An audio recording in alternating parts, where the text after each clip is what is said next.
ಶರಣು ಶರಣು ಕೂಡ ಶರಣು ಶರಣು ಎನ್ನುತ್ತಿದ್ದೆನಯ್ಯ. ಅಚಲವಪ್ಪ ಲಿಂಗವನೊಲಿಸಿದ ಅಚಲವಪ್ಪ ಲಿಂಗವನೊಲಿಸಿದ ಶರಣರಿಗೆ ಶರಣು ಶರಣರಿಗೆ ಶರಣು.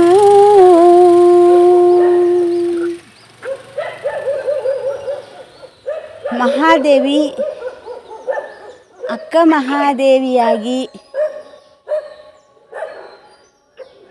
ಈಗ ಕದಳಿಯ ವನದಲ್ಲಿ ಮಹಾನ್ನತೆಯ ಒಂದು ಮೇರುವಾಗಿ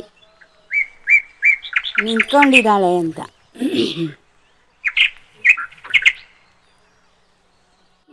ತಾನೇ ಮೇರು ಪರ್ವತವಾಗಿ ಬಿಟ್ಟಿದ್ದಾಳೆ ಈಗ. ಅವಳೇ ತ್ರಿಕೂಟಗಿರಿ, ಅವಳೇ ಕದಳಿಯವನ, ಅವಳೇ ಗುಹೆ, ಅವಳೇ ಪರಂಜ್ಯೋತಿ ಸ್ವರೂಪಿ ಅಂತ. ಅಲ್ಲಿ ಇನ್ನೊಬ್ಬರಿಲ್ಲ.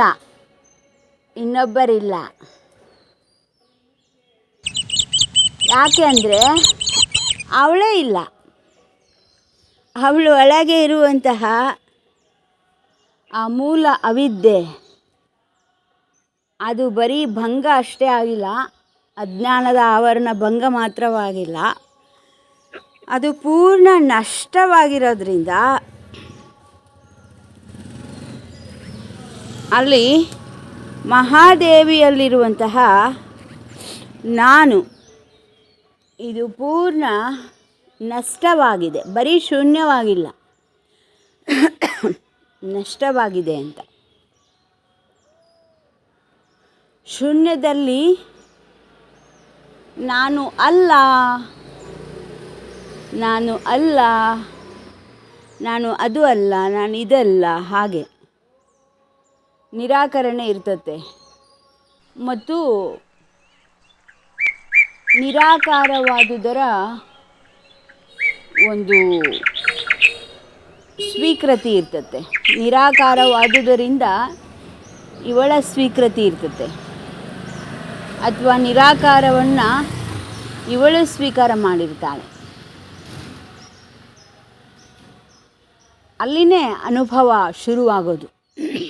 ಬರೀ ನಾನು ಅದಲ್ಲ, ನಾನು ಅಲ್ಲ, ಅದಲ್ಲ, ಇದಲ್ಲ, ನನ್ನ ಮನೆ ಅಲ್ಲ, ಮಠ ಅಲ್ಲ, ಅರಮನೆ ಅಲ್ಲ, ಊರಲ್ಲ, ಕೇರಿ ಅಲ್ಲ, ಸಮಾಜ ಅಲ್ಲ, ಜನ ಅಲ್ಲ, ಜಂಗುಳಿ ಅಲ್ಲ, ಅಲ್ಲ ಅಲ್ಲ ಅಂದ ಮಾತ್ರಕ್ಕೆ ಅದು ಸುಮ್ಮನೆ ದಾರಿ ಮಾಡ್ಕೊಳ್ಳೋಕ್ಕೆ ಒಂದು ಶಕ್ತಿ ಕೊಡ್ತತೆ, ಇಲ್ಲ ಅಂತಲ್ಲ. ಶೂನ್ಯದ ಕಡೆಗೆ ದಾರಿ ಆಗ್ತತೆ. ಆದರೆ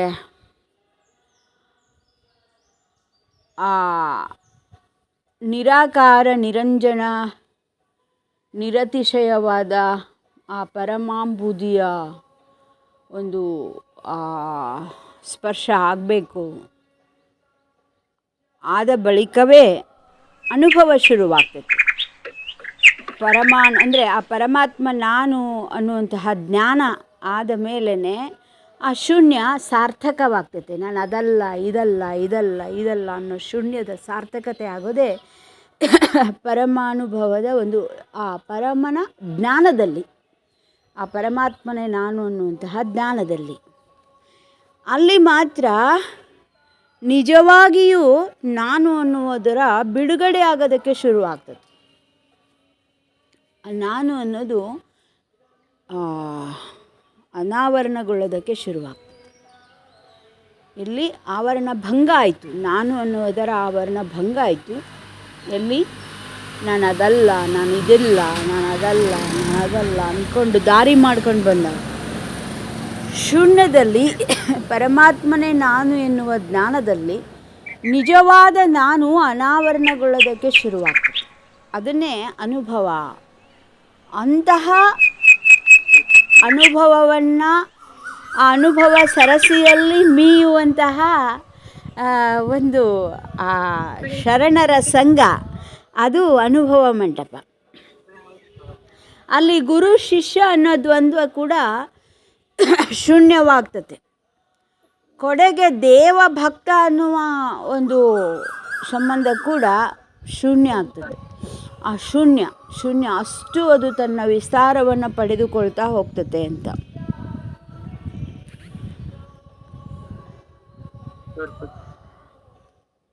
ಈಗ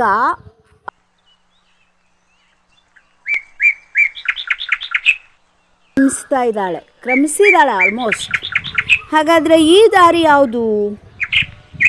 ಇಲ್ಲಿ ನಾನು ಅನ್ನೋದು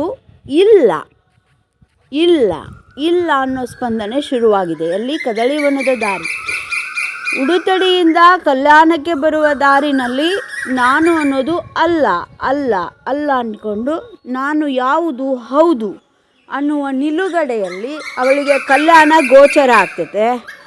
ಆಮೇಲೆ ಅನುಭವ ಮಂಟಪದಲ್ಲಿ ಅವಳಿಗೆ ಶರಣಸಂಗ ಸಿಕ್ಕೋದು ಅಂದರೆ ಆ ನಾನು ಅನ್ನುವುದರ ನಿಜ ನಾನುವಿನ ಅನಾವರಣ ಆಗ್ತಾ ಅನುಭವದ ಮೇರುವನ್ನು ಅವಳು ತಲುಪ್ತಾಳೆ. ಆ ಅನುಭವದ ಸರಸಿಯಲ್ಲಿ ತನು ಕರಗುವಂತೆ, ಮನ ಕರಗುವಂತೆ, ಭಾವ ಕರಗುವಂತೆ ಅವಳು ಮೀತಾಳೆ. ಈಗ ಆ ಮೇರುವನ್ನು ಏರಬೇಕೀಗ ಅವಳು. ಯಾವುದು ಅದು ಮೇರು? ಕದಳಿವನ ಯಾವಾಗ ಸಿಗ್ತತೆ ಅಂತಂದರೆ ತ್ರಿಕೂಟಗಿರಿಯನ್ನು ಏರಿದಾಗ ಸಿಗ್ತತೆ. ಅದು ಯಾವುದು ತ್ರಿಕೂಟಗಿರಿ ಅಂತಂದರೆ ನಾನು ಇಲ್ಲ,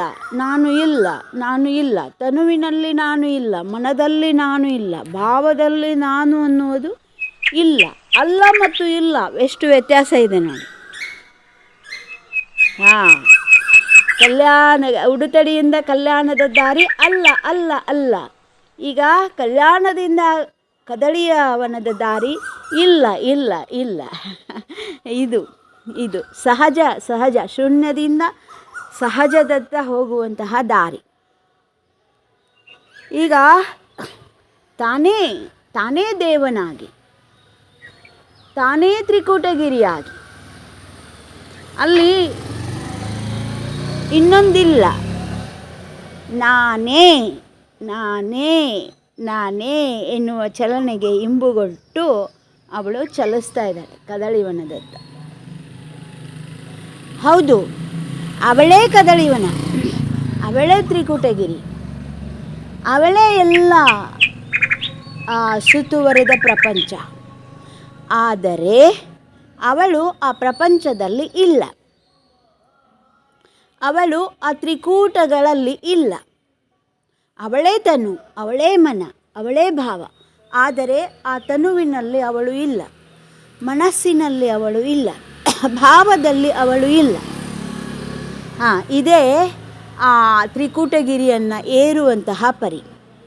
ಹಾಗಾದರೆ ಏರಿದ ಮೇಲೆ ಅಲ್ಲೇನಿದೆ? ನನಗೆ ನಾನೇ, ಆದರೂ ನಾನು ಇಲ್ಲ. ಅಲ್ಲಿ ಮಿಕ್ಕಿದ್ದೇನು? ಈ ತ್ರಿಕೂಟಗಿರಿಯನ್ನೇರಿದಾಗ ಅಲ್ಲಿರೋದೇನೆಂದರೆ ನಾನೇ ನಾನು ಎನ್ನುವಂತಹ ಬಟ್ಟ ಬಯಲು ಕಾಂಬುದು. ನನಗೆ ನಾನು. ಇದು ಆ ಬಟ್ಟ ಬಯಲಿನ ಐಸಿರಿ, ಇದು ಅವಳ ವೈಭವ ಮತ್ತು ಅಂತರಂಗದ ಸಾಮ್ರಾಜ್ಯ ಇದು. ಅಲ್ಲಿ ಎಲ್ಲವೂ ನಿವಾಳಿಸಿ ಒಗೆಯುವಂತಹದ್ದು. ಕೌಶಿಕನ ಸಾಮ್ರಾಜ್ಯವಿರಬಹುದು, ಈ ಜಗತ್ತಿನ ಭೂರಿ ವೈಭವಗಳಿರಬಹುದು. ಇವೆಲ್ಲವೂ ಕೂಡ ನಿವಾಳಿಯಂತೆ. ನಿವಾಳಿ ಅಂದ್ರೇನು? ಅದನ್ನು ಹಿಂಗೆ ಮೇಲಿಂದ ಕೆಳಗೆ ಇಳಿಸ್ಬಿಟ್ಟು ಬಿಸಾಕ್ಬಿಡ್ತಾರೆ. ಆ ಕಡೆ ನೋಡೋಂಗಿಲ್ಲ, ಒಳ್ಳೆ ನೋಡೋಂಗಿಲ್ಲ. ಹಂಗೆ ದೃಷ್ಟಿ ಇಳಿಸುವಾಗ ಏನು ಮಾಡ್ತಾರೆ, ಒಂದು ಲಿಂಬೆಹಣ್ಣು ತಗೊಂಡ್ಬಿಟ್ಟು ಕಟ್ ಮಾಡಿ ಮೇಲಿಂದ ಕೆಳಗೆ ಹಿಂಗೆ ಎಡಗೈನಿಂದ ಇಳಿಸಿ ಅದನ್ನು ಕಾಣದಂಗೆ ಎಸೆದು ಆಚೆ ನೋಡೋಂಗಿಲ್ಲ, ಮುಂದೆ ಹೋಗ್ತಾ ಇರೋದು. ಹಂಗೆ ಈ ಎಲ್ಲ ಪ್ರಪಂಚದ ಎಲ್ಲ ವ್ಯವಹಾರಗಳು, ಎಲ್ಲ ವ್ಯಕ್ತಿ ಚಿತ್ರಗಳು ಅವೆಲ್ಲ ಕೂಡ ನಿವಾಳಿಸಿ ಎಸೆಯಲ್ಪಟ್ಟಂತಹ ಬಂಧಗಳು. ಈಗ ತನ್ನ ಪರಮ ಅನುಭವದ ಬೆಳಕಿನಲ್ಲಿ ಸಂಬಂಧಗಳನ್ನು ಬೆಳಗುವಂತಹ ಒಂದು ವೈಭವ, ಒಂದು ಸಾಮ್ರಾಜ್ಯ. ಆ ಪರಮನಾಲಿಂಗನಕ್ಕಾಗಿ ನಿವಾಳಿಸಿ ಎಸೆ ಬಂಧಗಳ ಪರಮವೇ ತಾನಾಗಿ ಬೆಳಗು ಸಂಬಂಧಗಳ. ಇಲ್ಲಿ ಸಂಬಂಧ ಇದೆ, ಬಂಧನ ಇಲ್ಲ. ಇಲ್ಲಿಯವರೆಗೂ ಸೂಕ್ಷ್ಮ ಸ್ಥೂಲ ಬಂಧನ, ಅಮ್ಮ ಅಪ್ಪ ರಾಜ ಎಲ್ಲ ಸ್ಥೂಲ ಬಂಧನ. ಆಮೇಲೆ ಸೂಕ್ಷ್ಮ ಬಂಧನಗಳು, ಶರಣರ ಸಂಘ, ಗುರು ಶಿಷ್ಯ ಅನುಭವ, ಇವೆಲ್ಲ ಸೂಕ್ಷ್ಮ ಬಂಧನ. ಇನ್ನು ದಾರಿಯುದ್ದಕ್ಕೂ ಸಿದ್ಧರು, ಸಾಧ್ಯರು, ತಂತ್ರಿಗಳು, ಯಂತ್ರ ಮಂತ್ರ,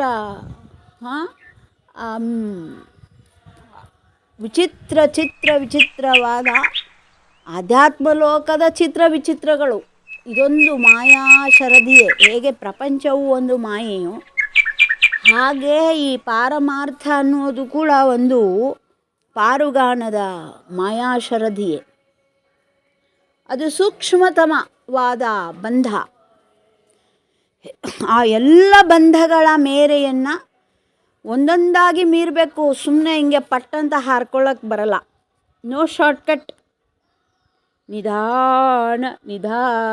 ನಿಧಾನವಾಗಿ ವೇಗವಾಗಿ, ನಿಧಾನವಾಗಿ ಮತ್ತು ವೇಗವಾಗಿ, ಇಲ್ಲಿ ಎರಡು ಚಲನೆಗಳಿರುತ್ತೆ.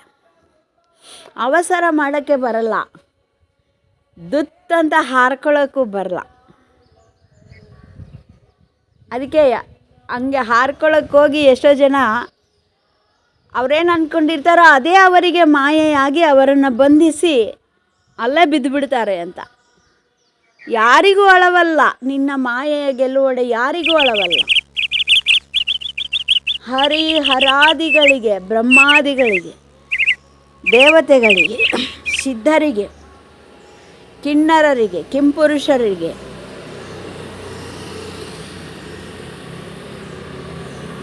ಅವರಿಗೆ ಅದೇ ಮಾಯೆ. ನಾನು ಸಿದ್ಧ ಅಂದ್ಕೊಂಡ್ರೆ ಆ ಸಿದ್ಧ ಸ್ಥಿತಿಯೇ ಅವರಿಗೆ ಮಾಯೆ. ನಾನು ಬುದ್ಧ ಅಂದ್ಕೊಂಡ್ರೆ ಆ ಬುದ್ಧ ಸ್ಥಿತಿಯೇ ಮಾಯೆ.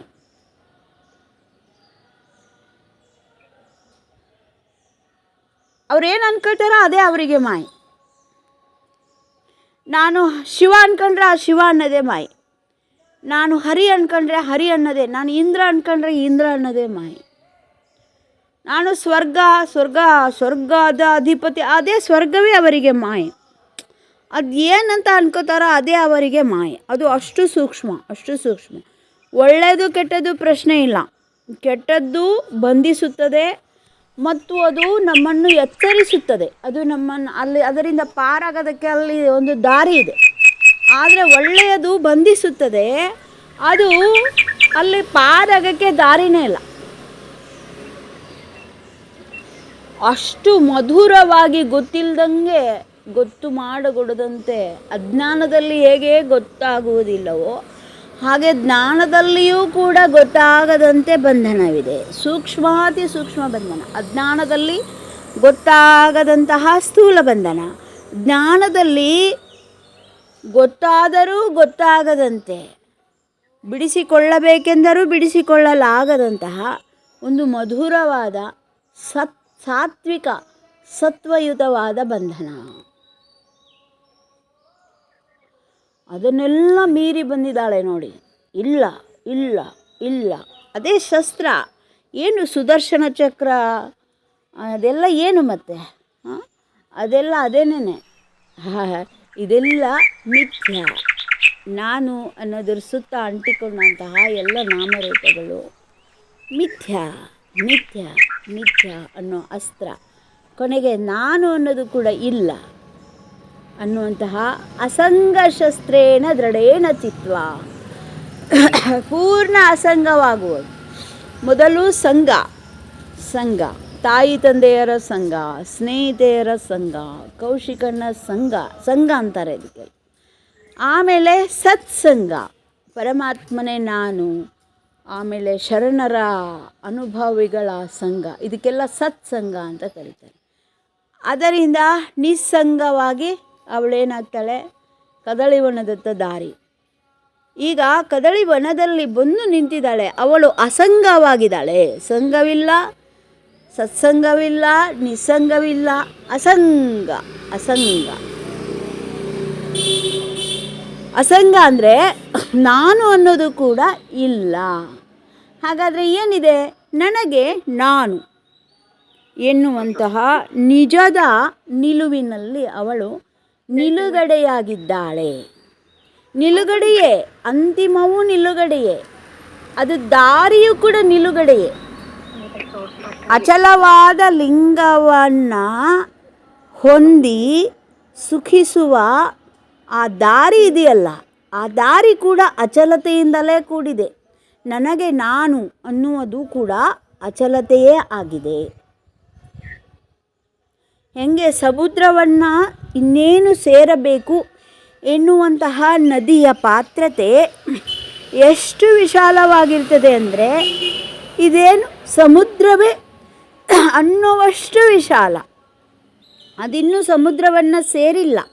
ಇನ್ನು ಸೇರಬೇಕು ಎನ್ನುವ ಹಂತದಲ್ಲಿರುವಂತಹ ನದಿ ಅದು ತನ್ನ ದಾರಿನಲ್ಲಿ ಬರೋ ಎಲ್ಲ ನದಿಗಳನ್ನು ಒಳಗೆ ಮಾಡಿಕೊಂಡು ಅದು ಅಷ್ಟು ವಿಶಾಲವಾಗಿದೆ. ಸಮುದ್ರವಲ್ಲ, ಆದರೂ ಸಮುದ್ರದಷ್ಟೇ ವಿಶಾಲ, ಸಮುದ್ರದಷ್ಟೇ ಆಳ, ಸಮುದ್ರವೇ ಎನ್ನುವಷ್ಟು ಪರಾಕಾಷ್ಠೆಯ ತನ್ನ ರೂಪವನ್ನು ಪಡೆದುಕೊಂಡಂತೆ ಇಲ್ಲಿ ಮಹಾದೇವಿ ಕದಳಿವನದಲ್ಲಿ ಇದ್ದಾಳೆ.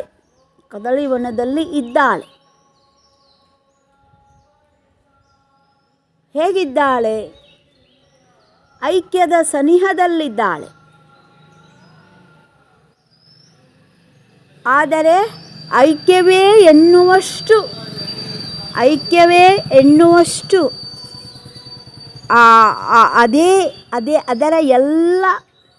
ಅದರ ಎಲ್ಲ ಸ್ವರೂಪ ಸ್ಥಿತಿಯಲ್ಲಿಯೇ ಅವಳು ನಿಲುಗಡೆಯಲ್ಲಿಯೇ ಇದ್ದಾಳೆ. ನಿಲುಗಡೆಯಾಗುವುದಕ್ಕೋಸ್ಕರವೇ ಸಾಧನೆ ಮಾಡುತ್ತಿದ್ದರೂ ಅವಳು ನಿಲುಗಡೆಯಾಗಿಯೇ ಇದ್ದಾಳೆ. ಅದನ್ನು ನನಗೆ ನಾನು ಅಂತ ಹೇಳ್ತಾರೆ. ನನಗೆ ನಾನು ಅಂತ.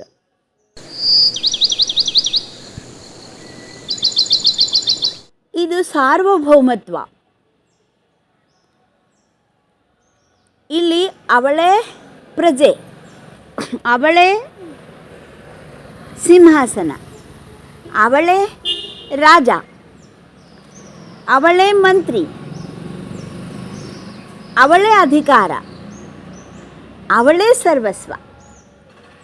ಇದೊಂದು ಸಾಮ್ರಾಜ್ಯ, ನನಗೆ ನಾನು ಎನ್ನುವಂತಹ ಸಾಮ್ರಾಜ್ಯ. ಇಲ್ಲಿ ಈ ಸ್ಥಿತಿನಲ್ಲಿ ಎಲ್ಲವೂ ಪರಿಣಾಮಗೊಳ್ಳುತ್ತದೆ.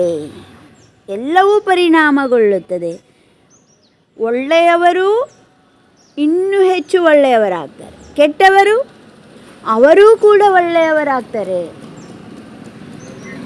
ಒಂದು ಲವಲೇಶವೂ ಕೂಡ ಉಳಿಯೋದಿಲ್ಲ. ಇಲ್ಲಿ ದೇಹ ವಾಸನೆಯ ಲವಲೇಶವೂ ಇಲ್ಲ, ಲೋಕ ವಾಸನೆಯ ಲವಲೇಶವೂ ಇಲ್ಲ, ಶಾಸ್ತ್ರ ವಾಸನೆಯ ಲವಲೇಶವೂ ಇಲ್ಲ.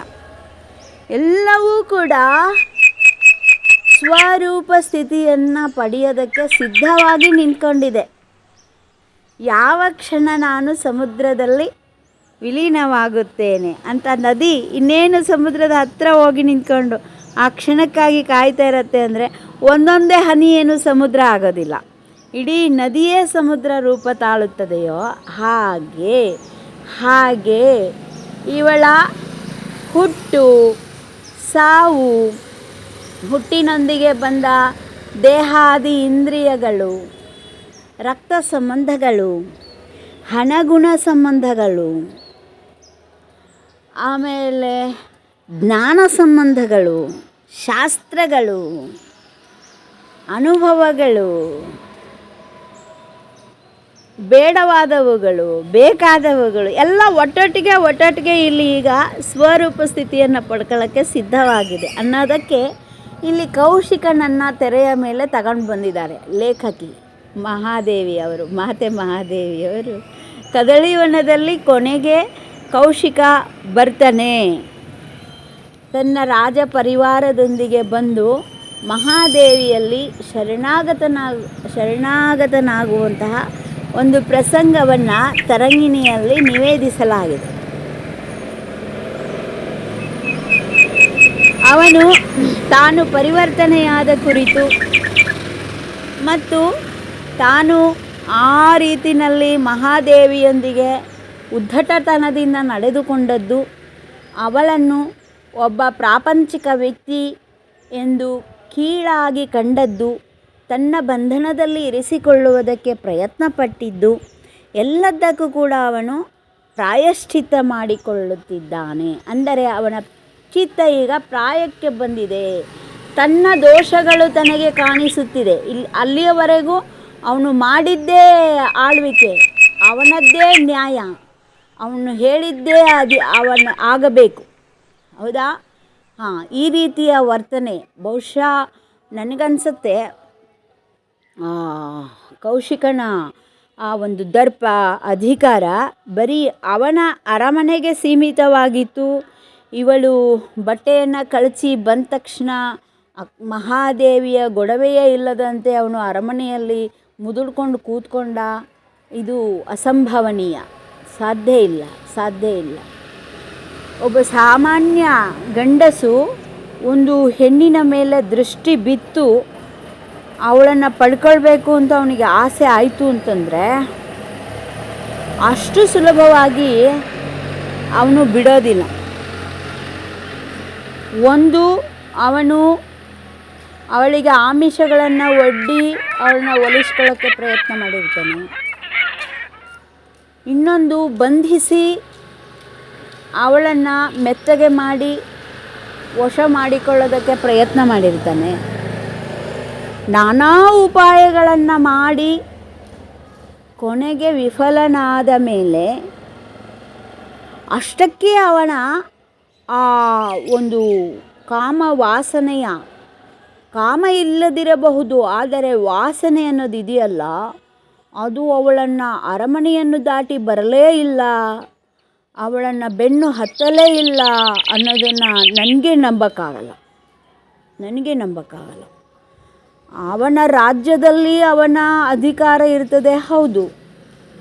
ಅವನ ರಾಜ್ಯವನ್ನು ದಾಟಿ ಮಹಾದೇವಿ ಕಾಲಿಟ್ಟ ತಕ್ಷಣ ಅವನು ಇನ್ನೊಬ್ಬ ರಾಜನಿಗೆ ಸೂಚನೆ ಕೊಟ್ಟಿರೋದಿಲ್ಲ, ಅವಳನ್ನು ಬೆನ್ನು ಹತ್ತಿರೋದಿಲ್ಲ, ಅವಳ ಮೇಲೆ ಅವನ ದೃಷ್ಟಿ ಇರುವುದಿಲ್ಲ ಅಂತ ನಂಬಕ್ಕಾಗೋದಿಲ್ಲ. ಯಾಕಂದರೆ ಅವನು ರಾಜ. ಒಬ್ಬ ಸಾಮಾನ್ಯ ಪ್ರಜೆಯಾಗಿದ್ದರೆ ಅದು ಬೇರೆ ಮಾತಿದ್ದಿತ್ತೇನು. ಸಾಮಾನ್ಯ ಪ್ರಜೆಗೆ ಅವನು ಗಂಡಸು ಅಂದರೆ ಗಂಡಸೇ, ಕಾಮ ಎಂದರೆ ಕಾಮವೇ. ಅಲ್ಲಿ ಯಾವುದೂ ಕೂಡ ಕಾಣುವುದಿಲ್ಲ. ಕಾಮದ ಆತುರತೆಯಲ್ಲಿ ಅವರಿಗೆ ಸಾವು ಕೂಡ ಕಾಣಿಸೋದಿಲ್ಲ. ಯಾರು ಏನು ಅನ್ಕೋತಾರೆ, ಬಿಡ್ತಾರೆ, ಹಂಗಾಗ್ತಿದೆ, ಅಥವಾ ಕಾಮಿಸುವ ವ್ಯಕ್ತಿಗೆ ಏನು ಆಪತ್ತಿ ಬರ್ತದೆ, ಅವರಿಗೆ ಹಿಂಸೆ ಆಗ್ತದ, ನೋವಾಗ್ತದ, ಸಾವಾಗ್ತದ, ತನ್ನ ಬಗ್ಗೆನೂ ಪರ್ವೆ ಇರೋದಿಲ್ಲ, ಕಾಮಿಸಿದ ವ್ಯಕ್ತಿಯ ಬಗ್ಗೆನೂ ಅವರಿಗೆ ಪರ್ವೆ ಇರೋದಿಲ್ಲ. ಸಿಕ್ಕಬೇಕು, ಇಲ್ಲ ಸತ್ತೋಗಬೇಕು, ಅದು ನನಗೆ ಸಿಕ್ಕಿಲ್ಲ ಅಂದರೆ ಇನ್ನಾರಿಗೂ ಸಿಕ್ಕಬಾರ್ದು, ಅದು ಬದುಕಬಾರ್ದು ಅನ್ನುವಂತಹ ಒಂದು ವೃತ್ತಿ ಜಾಗೃತವಾಗಿ ಅದು ಅವರ ವಶದಲ್ಲಿರೋದಿಲ್ಲ. ಅದು ಬರೀ ಕಾಮವಾಗಿ ಉಳಿಯೋದಿಲ್ಲ, ಅದು ಕ್ರೌರ್ಯವಾಗಿ. ಕಾಮ ಅದು ಕೈಗೆ ಸಿಕ್ಕಿಲ್ಲ ಅಂದರೆ ಕ್ರೌರ್ಯವಾಗಿ ಸಾವು ನೋವುಗಳಾಗಿ ಆ ವಾಸನೆ ಹಾಗೆ ಅದು ಕೆಲಸ ಮಾಡ್ತದೆ. ಸಾಮಾನ್ಯ ಲೌಕಿಕರೆಲ್ಲ ಇವತ್ತು ನೋಡ್ತೀವಲ್ಲ, ಪ್ರೇಮಿಸಿದವರು ಕೊನೆಗೆ ಸಾವಿನಲ್ಲೇ ಕೊನೆಗೊಳ್ತಾರೆ. ಅವನಾದರೂ ಸಾಯ್ತಾನೆ, ಇವಳಾದರೂ ಸಾಯ್ತಾಳೆ, ಇಬ್ಬರೂ ಸಾಯ್ತಾರೆ. ಅದು ಹಾಗೇ ಇರೋದು, ಅದು ಬರೀ ಕತೆಗಳಲ್ಲ, ಅದು ಹಾಗೇ ಇರೋದು. ಈ ರಾಜನಾದಂತಹ ಕಾಮಿ ಕೌಶಿಕ ಬರೀ ಅವಳು ಬಟ್ಟೆಯನ್ನು ಬಿಸಾಕಿ ಹೊರಗೆ ಬಂದ ಮಾತ್ರಕ್ಕೆ ಅವಳ ಮೇಲೆ ನಿಗಾ ಇಡದೇ ಇದ್ದ ಅನ್ನೋದನ್ನು ನಂಬಕ್ಕಾಗಲ್ಲ. ಬತ್ತಲಾದರೂ ಕೂಡ, ಅವಳಲ್ಲಿ ವೀರ ವೈರಾಗ್ಯವಿದ್ದರೂ ಕೂಡ ಅವಳಿಗೆ ಹಿಂಸೆ ಕೊಟ್ಟಿರಲಿಕ್ಕಿಲ್ಲ ಅವನು.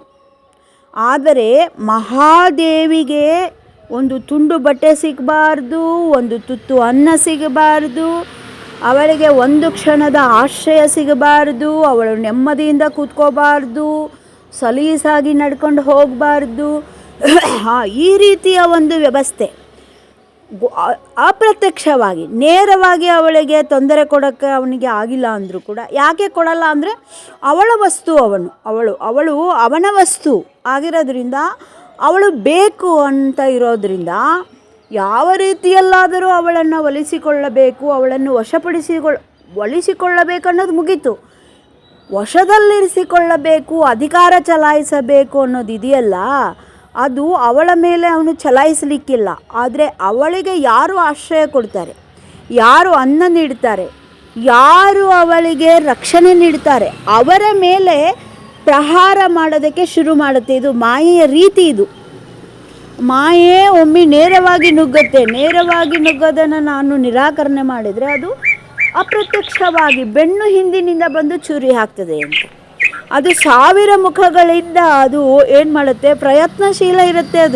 ಅದು ಕೈ ಚೆಲ್ಲಿ ಕೂತ್ಕೊಳ್ಳಲ್ಲ. ಹೆಂಗೆ ಅಕ್ಕ ಮಹಾದೇವಿಯ ವಿರಕ್ತಿ ಕೈ ಚೆಲ್ಲಿ ಕೂತಿಲ್ಲವೋ, ಅವಳ ವೈರಾಗ್ಯ ಹೇಗೆ ಕೈ ಚೆಲ್ಲಿ ಕೂತಿಲ್ಲವೋ, ಅವಳು ಹೇಗೆ ಹೆಜ್ಜೆ ಇಳಿಸ್ತಿದ್ದಾಳೋ, ಹಾಗೆ ಮಾಯೆ ಕೂಡ ಆ ವಾಸನೆ ಕೂಡ ಕೈ ಚೆಲ್ಲಿ ಕೂತ್ಕೊಳ್ಳಲ್ಲ. ಅದು ಕೂಡ ನಾನಾ ರೂಪದಲ್ಲಿ ಕ್ರಿಯಾಶೀಲವಾಗಿರುತ್ತದೆ. ನಾನು ಕಂಡಂತೆ, ನನ್ನ ಧ್ಯಾನದಲ್ಲಿ ನನಗೆ ನಾನು ಕಂಡುಕೊಂಡಂತೆ, ಅಂದರೆ ನಾನು ಯಾವುದೋ ಪುಸ್ತಕ ಪುರಾವೆಗಳು ನನ್ನ ಹತ್ರ ಇಲ್ಲ, ಅದಕ್ಕೆ ಏನಾದರೂ ನಾನು ರೆಫರೆನ್ಸ್ ಕೊಡ್ತೀನಿ, ಏನಾದರೂ ಅನ್ವಯ ನೀಡ್ತೀನಿ ಅಂದರೆ ಗ್ರಂಥಗಳ ಅನ್ವಯವಾಗಲಿ ಅಥವಾ ಗುರು ಪ್ರತೀತಿಯಾಗಲಿ ಅಥವಾ ಯಾರಾದರೂ ಹೇಳಿದ್ದಾರೆ ಅದಕ್ಕೇನೋ ಪ್ರಮಾಣ ಇದೆ, ನನ್ನ ಹತ್ರ ಯಾವ ಪ್ರಮಾಣಗಳಿಲ್ಲ. ಆದರೆ ಸೂಕ್ಷ್ಮದಲ್ಲಿ ನಾನು ಧ್ಯಾನದಲ್ಲಿ ಕಂಡದ್ದು, ಎಲ್ಲಿಯವರೆಗೂ ಕೌಶಿಕನ ಅಬ್ಬರ ಮುಂದುವರೆದಿತ್ತು ಮಹಾದೇವಿಯ ಸುತ್ತ ಅಂತಂದರೆ, ಅವಳು ದಾರಿಯುದ್ದಕ್ಕೂ ನಡೆಯುವಾಗಲೂ ಕೂಡ, ಕಲ್ಯಾಣವನ್ನು ಪ್ರವೇಶ ಮಾಡಿದ ಬಳಿಕವೂ ಕೂಡ, ಆ ಅನುಭವ ಮಂಟಪದ ಆಶ್ರಯವನ್ನು ಪಡೆದ ಕ್ಷಣದಲ್ಲಿ ಅವಳು ಮೊಟ್ಟ ಮೊದಲಿಗೆ ಯಾರನ್ನು ಸಂಧಿಸಿರ್ತಾಳೆ ಅಂತಂದರೆ, ಬಸವಣ್ಣನವರ ಆಪ್ತ ಕಾರ್ಯದರ್ಶಿ ಹಡಪದ ಅಪ್ಪಣ್ಣಗಳ ಒಂದು ಆಶ್ರಯ ಪಡೆದಿರ್ತಾಳೆ. ಅವಳು ಹಡಪದ ಅಪ್ಪಣ್ಣಗಳ ಧರ್ಮಪತ್ನಿ ಲಿಂಗಮ್ಮ ಅವಳನ್ನು ಆಲಿಂಗಿಸಿಕೊಂಡಿರ್ತಾಳೆ. ಮೊಟ್ಟ ಮೊದಲು ಆಲಿಂಗಿಸಿಕೊಂಡವಳು ಹಡಪದ ಅಪ್ಪಣ್ಣಗಳ ಪುಣ್ಯಸ್ತ್ರೀ ಲಿಂಗಮ್ಮ. ಅಲ್ಲಿ ಈ ರಾಜಶಾಹಿ ಅವಳಿಗೆ ಆಶ್ರಯ ಸಿಕ್ಕದನ್ನು ಸಹಿಸಿಕೊಳ್ಳೋಕ್ಕೆ ಸಾಧ್ಯ ಇರೋದಿಲ್ಲ. ಮೊಟ್ಟ ಮೊದಲ ಪ್ರಹಾರ ಆಗಿದ್ದೇ ಹಡಪದಪ್ಪಣ್ಣಗಳ ಪರಿವಾರದ ಮೇಲೆ, ಲಿಂಗಮ್ಮಗಳ ಮೇಲೆ. ಎಷ್ಟು ಪ್ರಮಾಣದಲ್ಲಿ ಅವರು ಇನ್ನಿಲ್ಲ, ಅವಳ ಲಿಂಗಮ್ಮ ಅವರನ್ನು ಶಿರಶ್ಛೇದನ ಮಾಡುವ ಮಟ್ಟಕ್ಕೂ ಕೂಡ ಆ ರಾಜಶಾಹಿ ಮುಂದುವರೆದಿರುತ್ತೆ. ಕಲ್ಯಾಣ ಕ್ರಾಂತಿ ಆಯಿತು, ಹರಳಯ್ಯ ಮದುವೆಗಳ ಮಕ್ಕಳ ಮದುವೆಯಿಂದ ಕಲ್ಯಾಣ ಕ್ರಾಂತಿ ಆಯಿತು, ಅವರಿಗೆ ಎಳೆ ಊಟೆಯ ಶಿಕ್ಷೆ ಆಯಿತು, ಶರಣರೆಲ್ಲ ಚಲ್ಲಾಪಿಲ್ಲಿ ಆದರು ಅಂತ ನಾವು ಹೇಳ್ತೇವೆ. ಅವರು ಸಂಗಮಕ್ಕೆ ಹೋದರು, ಇವರು ಉಳವಿಗೆ ಹೋದರು ಅಂತ ಹೀಗೆ ನಾವು ಕಥೆನಲ್ಲಿ ಓದ್ತೇವೆ. ಆದರೆ ಅದಕ್ಕಿಂತಲೂ ಸೂಕ್ಷ್ಮ ಗ್ರಹಿಕೆ, ಮಹಾದೇವಿ ಮೊದಲೇ ಕದಳಿಗೆ ಹೋದಳು, ಇವರೆಲ್ಲ ಆಮೇಲೆ ಸಂಗಮಕ್ಕೆ ಉಳುವಿಗೆ ಹೋದರು. ಆದರೆ ಕ್ರಾಂತಿ ಮಹಾದೇವಿ ಕಲ್ಯಾಣಕ್ಕೆ ಬಂದು ಅವಳು ಕಲ್ಯಾಣ ಬಿಡುವ ಸಮಯದಲ್ಲಿಯೇ ಕ್ರಾಂತಿ ಆಗಿದೆ. ಸಾಕಷ್ಟು ಸಾವು ನೋವುಗಳು, ಶರಣರ ಮೇಲೆ ಪ್ರಹಾರವಾಗಿದೆ. ಮಹಾದೇವಿಗೆ ಆಶ್ರಯ ಕೊಟ್ಟ ಒಂದೇ ಒಂದು ಕಾರಣಕ್ಕಾಗಿ ಕಲ್ಯಾಣದ ಮೇಲೆ, ಕಲ್ಯಾಣದ ಶರಣರ ಮೇಲೆ ಪ್ರಹಾರವಾಗಿದೆ. ಬರೀ ಬಿಜ್ಜಳನ ಪ್ರಹಾರವಲ್ಲ, ಕೌಶಿಕನ ಪ್ರಹಾರ ಕಲ್ಯಾಣದ ಮೇಲಾಗಿದೆ. ಅಲ್ಲಿ ಮಹಾದೇವಿಯಿಂದಲೇ ಕಲ್ಯಾಣದ ಕ್ರಾಂತಿ ಶುರುವಾಗಿದೆ. ಕದಳಿವನಕ್ಕೆ ಹೋಗುವುದು, ಬರೀ ಮಹಾದೇವಿ ಕದಳಿವನಕ್ಕೆ ಹೋಗುವುದು ಅದು ಸರಳ ದಾರಿಯಾಗಿರಲಿಲ್ಲ. ಕಲ್ಯಾಣಕ್ಕೆ ಬರುವುದು ಸರಳ ದಾರಿಯಾಗಿರಲಿಲ್ಲ. ಅದು ಒಂದೊಂದು ಕ್ಷಣ ಕೂಡ ಅದು ರಕ್ತ ಕ್ರಾಂತಿಯೇ ಆಗಿತ್ತು. ಆದರೆ ಅದು ಪ್ರಕಟ ರೂಪದಲ್ಲಿ ಒಂದು ಬೃಹದಾಕಾರವಾಗಿ ಗೋಚರವಾಗೋದು ಹರಳಯ್ಯ ಮದುವೆಗಳ ವಿವಾಹದಲ್ಲಿ. ಆದರೆ ಶರಣಸತಿ ಲಿಂಗಪತಿ ಅನ್ನೋದನ್ನು ಪ್ರತಿಪಾದನೆ ಮಾಡುವ ಒಬ್ಬ ಹೆಣ್ಣು ಒಬ್ಬ ಗಂಡಸಿನ ವಶದಲ್ಲಿ ಇರುವುದಿಲ್ಲ. ಅವಳೊಬ್ಬ ಹೆಂಡತಿಯಾಗಿ ಕೊಂಡುಕೊಡುವುದನ್ನು ತರುವುದನ್ನು ನಿರೀಕ್ಷೆ ಮಾಡಿಕೊಂಡು ಅವನ ಭೋಗ ಆಸಕ್ತಿಯನ್ನು ಓಲೈಸಿಕೊಂಡು ಇರಲಾರಳು. ಅವಳು ಬರೀ ಅವನು ಬದುಕಿರುವವರೆಗೆ ಮಾತ್ರ ಮಡದಿಯಾಗಿದ್ದು ಅವಳು ನಂತರ ಸತಿ ಹೋಗಬೇಕು. ಅದನ್ನೂ ಮೀರಿ, ಹೆಂಡತಿಯಾಗಿರುವುದನ್ನು ಮೀರಿ, ಮಡದಿಯಾಗಿರುವುದನ್ನು ಮೀರಿ, ಸತಿ ಹೋಗುವುದನ್ನು ಮೀರಿ ಶರಣ ಸತಿಯಾಗಬಲ್ಲ ಒಂದು ಸಾಧ್ಯತೆ ಇದೆ ಒಂದು ಹೆಣ್ಣು ಮಗುವಿಗೆ. ಲಿಂಗಪತಿಯನ್ನೊಲಿಸಿ ಅವಳು ನಲಿದಾಡಬಲ್ಲಳು. ಲೀಲಾವಿಲಾಸದಲ್ಲಿ ಅವಳು ನೆಲೆಗೊಂಡ ಆ ನಿಲುವನ್ನು ಪಡೆಯಬಲ್ಲಳು. ಭಾವ ಬೆತ್ತಲೆಯಾದ ಆ ನಿರ್ವಾಣ ಸ್ಥಿತಿಯನ್ನು ಪಡೆಯಬಲ್ಲಳು ಅನ್ನೋ ಸಾಧನೆಯ ಒಂದು ಪ್ರತಿಪಾದನೆ ಇದೆಯಲ್ಲ, ಅದು ಕೂಡ ಹೆಜ್ಜೆ ಹೆಜ್ಜೆಗೂ ಬಂಧನ, ರಕ್ತಕ್ರಾಂತಿ, ಸಾವು ನೋವು, ಸಮಾಜದ ರಾಜಕೀಯ ವ್ಯವಸ್ಥೆಗಳ, ಪಟ್ಟಭದ್ರ ಹಿತಾಸಕ್ತಿಗಳ, ಧಾರ್ಮಿಕ ವ್ಯವಸ್ಥೆಗಳ ಅನಂತಮುಖ ಪ್ರಹಾರಗಳಿಂದ ಕೂಡಿದ್ದಿದ್ದಿತು. ಅದು ಕಲ್ಯಾಣ ಕ್ರಾಂತಿ ಬರೀ ಹರಳೆಯ ಮದುವೆಗಳ ಮಕ್ಕಳ ಮದುವೆಯ ಕ್ರಾಂತಿಗೆ ಅದು ಅಲ್ಲ. ಬೀಜ ಇರೋದು ಮಹಾದೇವಿಯ ಕಲ್ಯಾಣ ಪ್ರವೇಶವೇ ಆಗಿದ್ದಿತು. ಈಗ ಕದಳಿಯ ವಡದಲ್ಲಿ ಕೌಶಿಕ ಸೌಮ್ಯ ರೂಪವಾಗಿ ಶರಣಾಗತನಾಗಿ ನಿಂತಿದ್ದಾನೆ. ಅದರರ್ಥ ಅದು ಮಹಾದೇವಿಯ ನಿಲುವದು, ಕೌಶಿಕನದ್ದಲ್ಲದು. ಹೇಗೆ ಮಹಾಪುರ ಎಲ್ಲವನ್ನೂ ಕೊಚ್ಚಿಕೊಂಡು ಹೋಗುತ್ತದೆಯೋ ಹಾಗೆ ಮಹಾದೇವಿ ನನಗೆ ನಾನು ಎನ್ನುವ ನಿಲುವಿನಲ್ಲಿ ಲೋಕವೆಲ್ಲ ತನಗೆ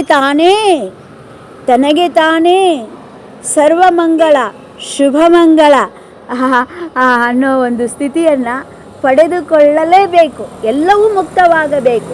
ರಾಜಮುಕ್ತ, ಅಮ್ಮ ಅಪ್ಪ ಮುಕ್ತರಾಗಬೇಕು, ಊರು ಕೇರಿಗಳು ಮುಕ್ತವಾಗಬೇಕು, ವಂಶಗಳೆಲ್ಲ ಮುಕ್ತವಾಗಬೇಕು, ರಾಜರುಗಳು ಮುಕ್ತವಾಗಬೇಕು, ಅವರ ಪರಿವಾರವೆಲ್ಲ ಮುಕ್ತವಾಗಬೇಕು.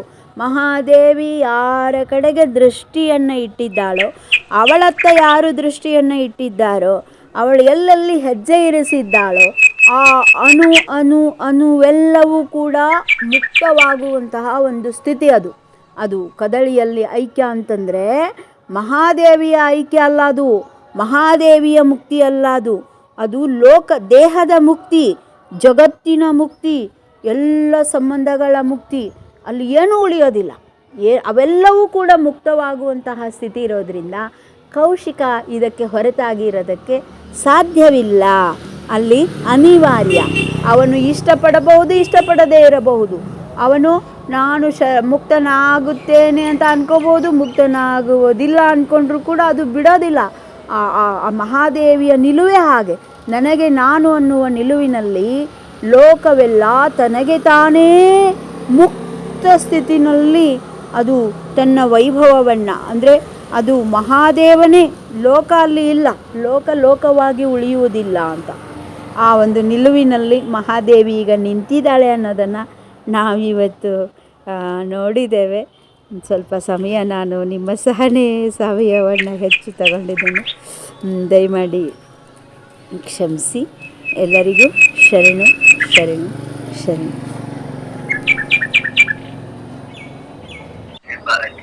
ಓಂ ನಮಃ ಶಿವಾಯ. ಮಂಗಳ ಮಾಡ್ತೀರಿ. ಓಂ ಜಾಗಂ ಜ್ಯೋತಿ ಶರ್ಮದ ಬಾದ ಮನವೇ ಕರ್ಪೂರದಾರಿಸಿ ಅಲೋಕಿನ ಗುರನಿನ ಅನುರಾಗಮತಿಯಲಿ ಅಲೋಕಿನ ಗುರನಿನ ಅನುರಾಗಮತಿಯಲಿ ಜಲಮಾತ್ರನರೈತ ಜಗಮಗಲಗೇರಿ ಪೂರ್ಣಂ ಜಾಗಂ ಜ್ಯೋತಿ ನಿರ್ಮಲ ಬಾದ ಮನವೇ ಕರ್ಪೂರದಾರಿಸಿ ಕಾಲಿ ನಂಬುದು ಬಿಡರಿ ನರಸವಿ ಸಾಕ್ಷಿಯಾದಿ ಒಳಗನಾಡಿ ನೀನಾಮಿದಯದ ಜನ್ಮ ಇಸುಳಸಿರಿ ನೀನಾಮಿದಯದ ಜನ್ಮ ಗತಿಯೊಂದು